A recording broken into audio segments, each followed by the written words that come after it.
Saya akan terus berpetualang untuk selalu menatap dan mencari sisi positif dari setiap hal yang saya temui.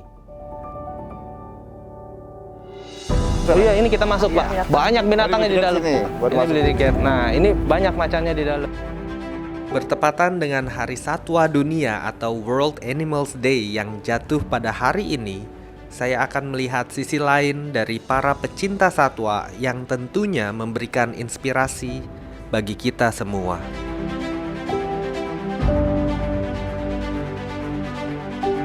Tidak hanya mencintai diri sendiri, kita sebagai manusia juga diharuskan untuk mencintai satwa sebagai makhluk ciptaan Tuhan.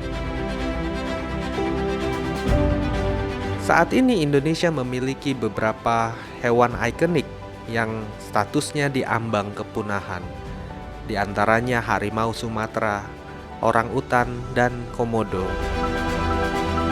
Melihat hal itu, saya tergerak untuk mendatangi dua sahabat yang akan berbagi passion dan semangatnya untuk menjaga kelestarian hewan di Indonesia. Terus ikuti saya.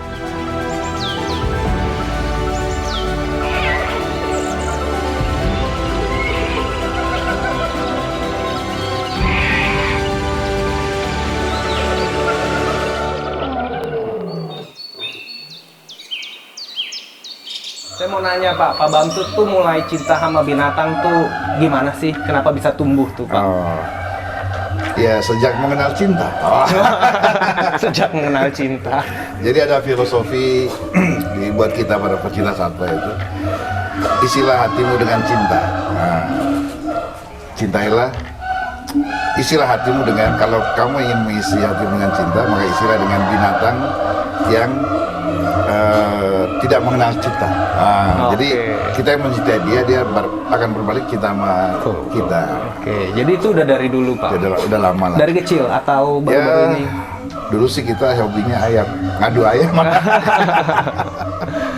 Gitu ya. Kalau Pak Dhani sendiri dari kapan, Pak, bisa binatangnya begini banyak? Itu dari lahir kayaknya. Dari lahir Pas langsung sudah lahir sudah sukanya ada tertarik, sama binatang, sama satwa. Ya. Pak Bamsud sukanya binatang tertentu doang apa semua binatang sebenarnya suka? Enggak tertentu aja. Tertentu aja. Unggas, burung ya, unggas suka ayam, burung. Ya kemudian yang buas-buas. Yang buas-buas. Kenapa kok maunya yang buas-buas? Gitu? Yang langka aja. Oh, yang langka aja. Iya. Kucing malah saya nggak begitu suka. Oh, kucing malah nggak suka ya. Oh. Itu binatang pertama yang Bapak pelihara sebenarnya apa? Ayam. Ayam. Dari ayam. Ayam, yang kedua baru unggas-unggasan. Mulai ayam tuh saya punya banyak jenis. Dari mulai ayam Jepang, ayam nagari ya. Iya, nagari ekor panjang itu ya. Ekor panjang, ayam Polandia. Bapak kan sebenarnya sukanya yang kayak maco-maco, suka nembak, suka mobil sport gitu. Tiba-tiba ada jiwanya keluar cinta binatang. Itu gimana kok bisa begitu? Ya dalam hidup kan sudah keseimbangan. Mengisi otak kiri, otak kanan. Bapak kan punya macan namanya Simba. Kalau disuruh pilih Simba apa Lamborghini? Nah. Simba dong. Oh, Simba dong. Kalau Lamborghini banyak, Simba jangan. Iya. Pilih Simba apa istri? Istri. Oh, iya. Nggak kejebak. Oke. Nah, Pak Dhani sendiri ini udah dari tahun berapa, Pak, mulai melihara binatang dan sebagainya? Itu udah berapa tahun tuh, Pak? Kalau melihara binatang dari kecil, dari SD juga sudah piara. Dari SD. Saya mulai ular ke sekolah. Mulai dikembangbiakan itu dari tahun berapa, Pak? Dan mulai bisa ada izinnya dan sebagainya itu sampai besar seperti sekarang? Itu sekitar 25 tahun lalu. 25 tahun lalu. 25 tahun Mulainya lalu, gimana? Saya kembali dari Singapura waktu itu ke Indonesia. Iya, saya mulai lihat bahwa begitu banyak kekayaan flora dan fauna Indonesia yang saya nggak bisa lihat bahkan di kebun binatang kita. Saya mulai kecewa lihat kebun binatang itu penuh dengan satwa-satwa Afrika dari luar negeri. Padahal kita begitu kaya. Lebih banyak eksotik. Iya, lebih banyak eksotik. Makanya saya terpanggil untuk pelajari flora dan fauna endemik Indonesia untuk kita pelajari dan promosikan dan kembangbiakan. Iya memang banyak masyarakat yang belum paham tentang memelihara satwa. Selalu beberapa dituding ini dilarang. Memang ada beberapa satwa atau hewan yang masuk kategori pandemik satu memang dilarang untuk menjaga kepunahan. Kepunahan. Tapi sebetulnya undang-undangnya juga ada, kita boleh memelihara binatang yang langka tapi yang sudah apendik 2 ke atas ya, udah turunan ketiga keempat itu hasil penangkaran. Iya, penangkaran F2. Hasil penangkaran. Oke. Kalau dari hutan atau liar nggak boleh. Nggak boleh. Iya. Nah, Bapak piara Simba sendiri itu dulu pernah ada kontroversi. Itu akhirnya bagaimana tuh, Pak? Orang ngikutin itu langka, saya bilang kita punya izinnya, kok ini bukan apendik 1, itu udah hasil penangkaran, udah apendik 2, udah keturunan yang keempat, kelima, ini nggak ada masalah. Justru harusnya kita diberikan tanda jasa karena apa? Karena kita menjaga kelestarian itu dengan memelihara mereka. Betul. Nah, Pak Dhani sendiri sekarang jadi udah ada berapa spesies nih Pak yang dipelihara nih total? Ratusan spesies, iya, banyak Ratusan. sekali. Iya. Bapak kalau nggak salah sempat menemukan 3 spesies, bener ya? Betul, 3 spesies baru itu dari ceritanya Indonesia. gimana Pak? Karena kita ekspedisi, saya mulai berekspedisi Di Indonesia? memang di Indonesia ke pulau-pulau. Tahun berapa itu Pak? Itu dari tahun 2000-an, 2002 kita udah mulai 2002. ekspedisi. Ya, Spesies apa aja yang Bapak yang temuin? pertama kita ketemukan kura-kura leher ular dari Papua. Kura-kura leher Leher ular. ular, jadi Belang-belang lehernya itu gitu panjang, ya? lehernya panjang kayak ular. Oh. Iya. Bukan karena belangnya, tapi panjangnya. Panjang Berarti pakai Bapak ular. namain dong? Bukan saya yang namain, saintis taksonomis namanya. Oh. Terus kedepannya apa Pak binatang yang belum Bapak pelihara? Saya lagi hobi singa ya. Singa.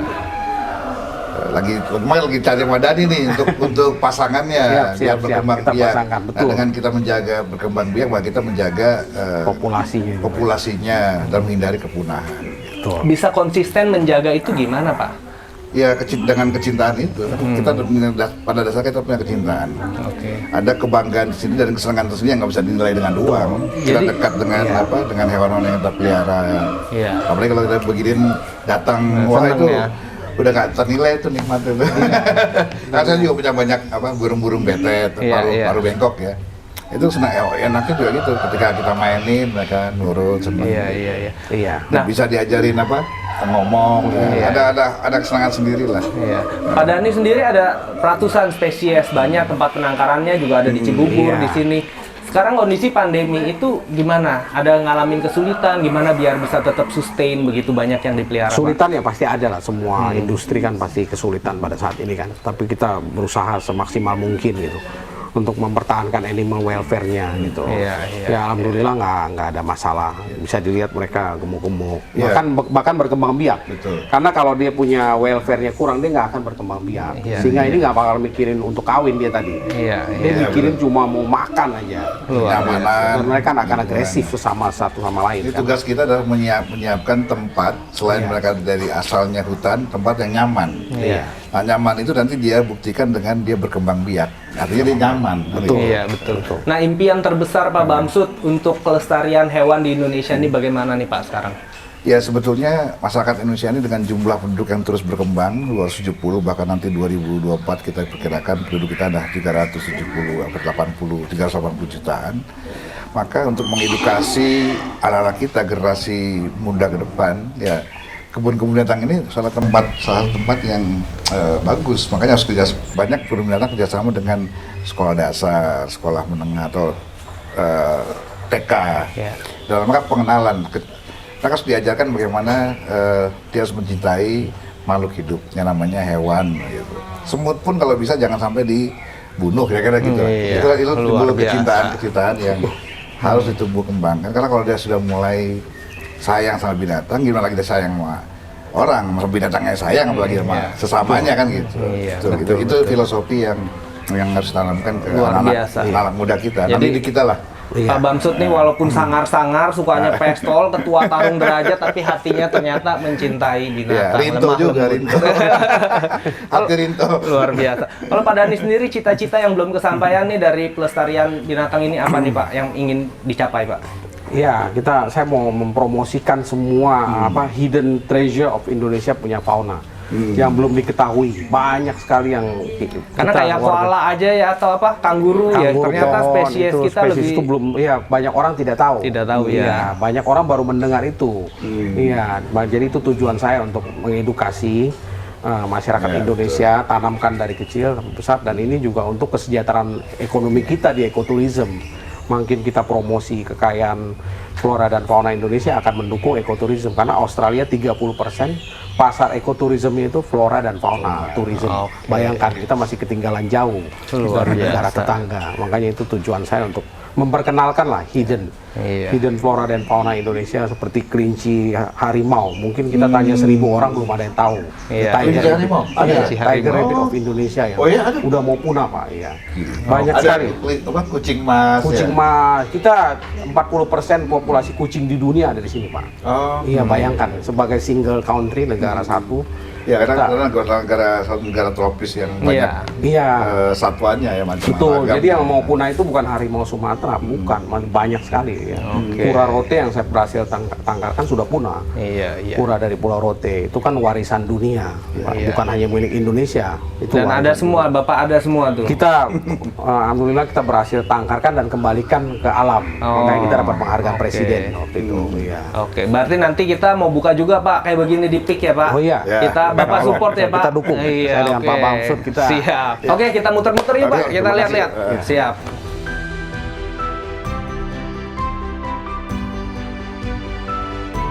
Banyak hal menarik yang saya temui di Fauna Land. Fauna Land adalah kebun binatang yang berdiri di antara taman hijau dan danau alami di DKI Jakarta dengan total 200 spesies.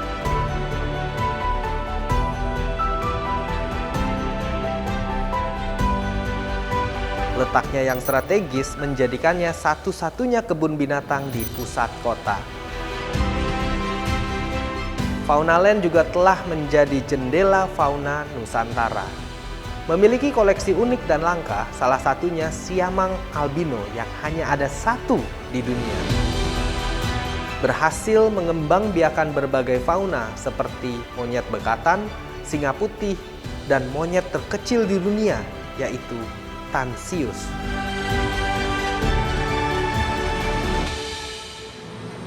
Oke, Pak Dhani, kita habis muter-muter, habis lihat lion semua, terus kan luar biasa sekali nih.